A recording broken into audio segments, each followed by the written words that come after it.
Agradeço ao Mário, ao José Alberto, à Joana, a todas as pessoas que participaram nesta exposição e, sobretudo, a muitas famílias, a muitos... Eu não acho se uma pessoa é professor ou escritor é para toda a vida, se é combatente é para toda a vida, não é ex-combatentes, é para os combatentes, para os nossos concidadãos que estiveram em ultramar a lutar por nós, por um ideal. Não está em causa se era bom ou se era mau, nem vamos fazer aqui nenhuma tese de doutoramento sobre as origens da guerra, até porque acreditávamos muitas vezes na paz, como se o mundo evoluísse para formas mais perfeitas e elaboradas de si mesmo. E isto que estamos aqui a fazer hoje, que está aqui, por assim dizer, cristalizado, materializado nas paredes, é uma forma de carinho, de homenagear os combatentes e também de agradecer pelo espólio que nos deixaram,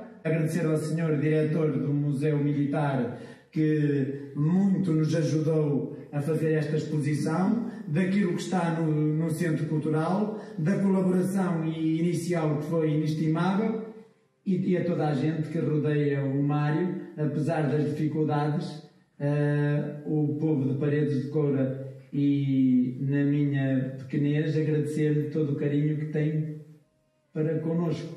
Nós procuramos muitas vezes responder aos seus desejos, uma vez não conseguimos, outras vezes sim, mas acredito que guardaremos toda a sua criação e toda a sua memória no nosso coração e procuraremos ser dignos, Mário. Muito obrigado.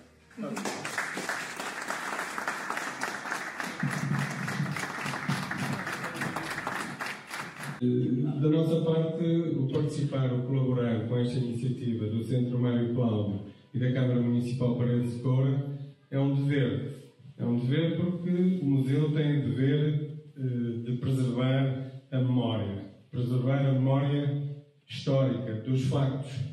Não nos cabe a nós nem julgar, nem contar uma ou outra versão. É os factos. E os factos passam por estas exposições que contam um pouco da verdade e com a investigação sobre estas épocas. Para além disso, na minha perspectiva, estes eventos são também muito importantes porque, no que diz respeito à guerra, digamos, colonial ou à guerra no ultramar, existe ainda na nossa sociedade um estigma, preconceito em relação a esse período. E eu não vou dissertar, desenvolver se é justo ou não é justo. Uma coisa é certa, as pessoas que foram para o ultramar, na altura eram homens, hoje já há militares femininas, mas na altura eram homens, iam em circunstâncias completamente diferentes a nível de conhecimento da sociedade, do que se passa no mundo de hoje em dia. Hoje há mais literacia, há mais informação.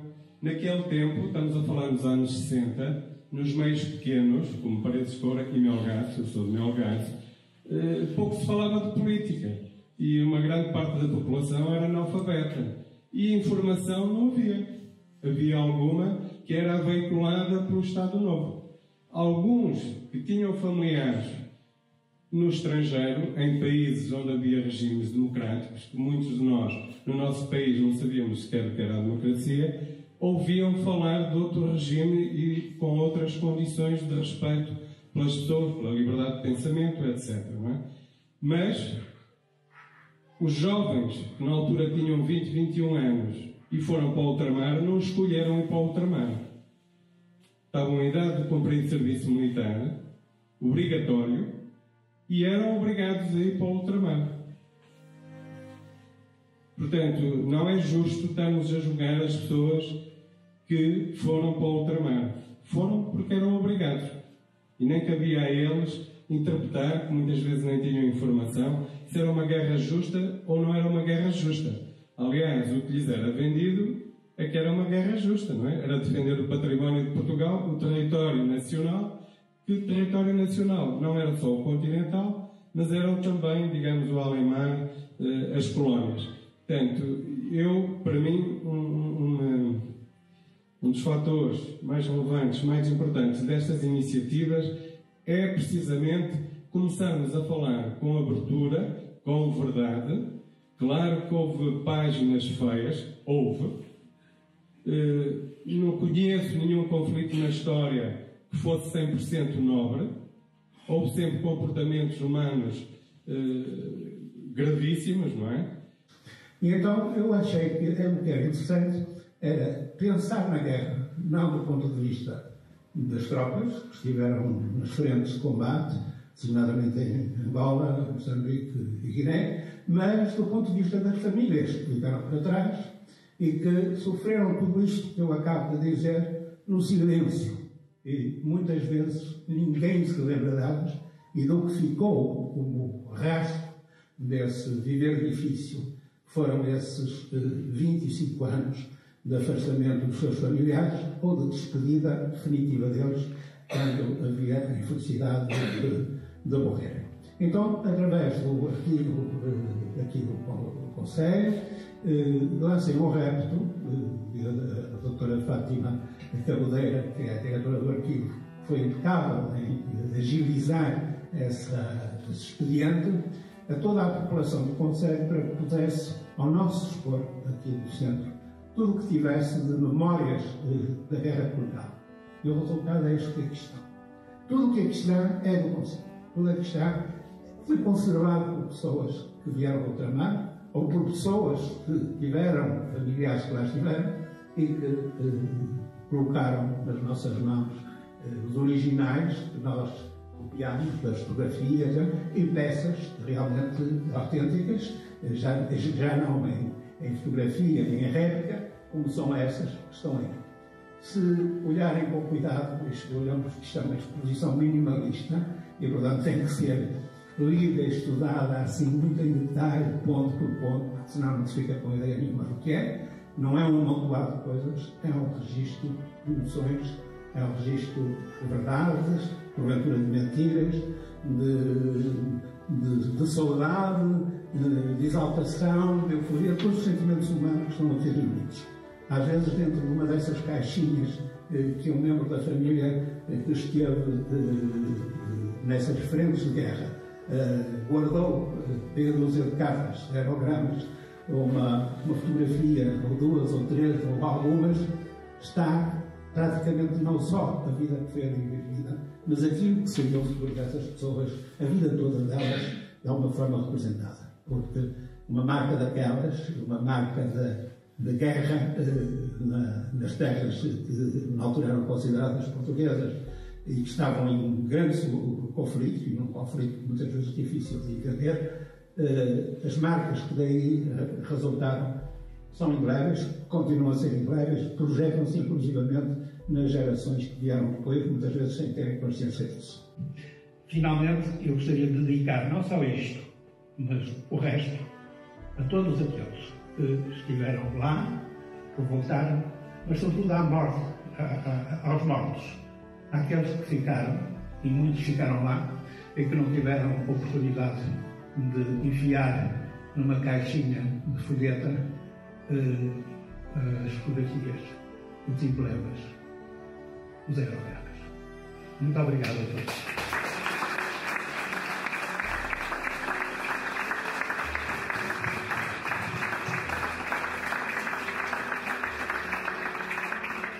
Queria agradecer finalmente o laço da Tomatrice, dos ingleses, uma autora que está aqui presente, que é a Marta Martins Silva. Ali em cima, e ela recebe este trabalho extraordinário que foi reunido em livro, publicado já, as cartas das Maravilhas de Guerra e as cartas dos soldados que estiveram lá, que eram todos portugueses. Obrigada, Mário. Obrigada.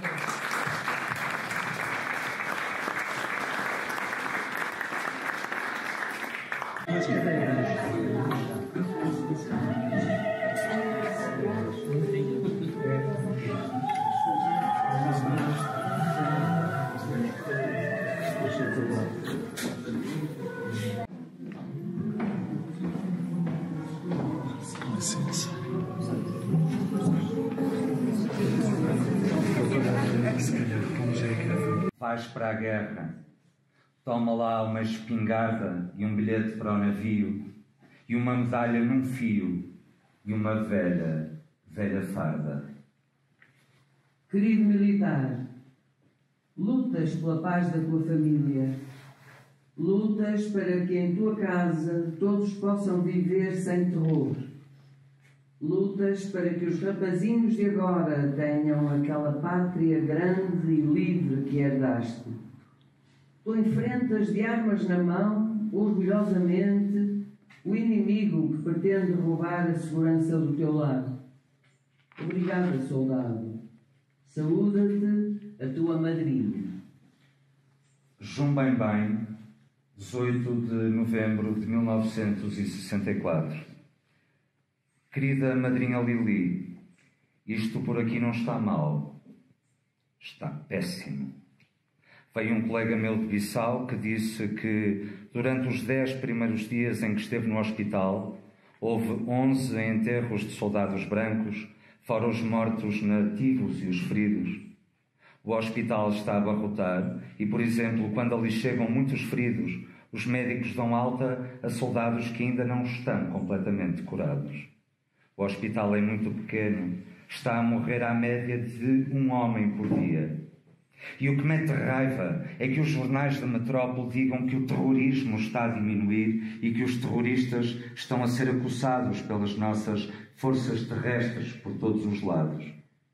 Os terroristas sabem tirar partido da inexperiência dos maçaricos e aproveitam. Como agora veio muita malta nova, eles acham que têm muita carne para bala. E realmente têm conseguido fazer bastantes baixas.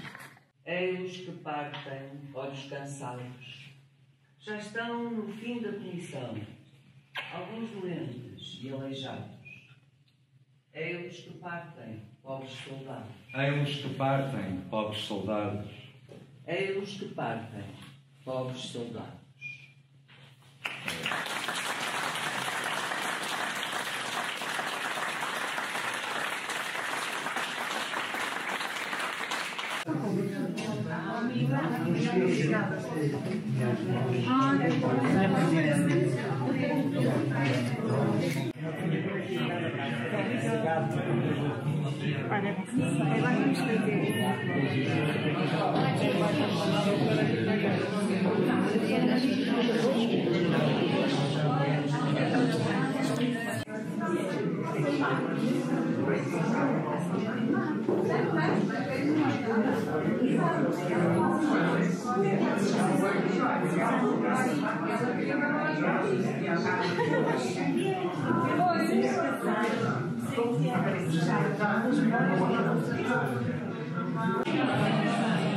Agora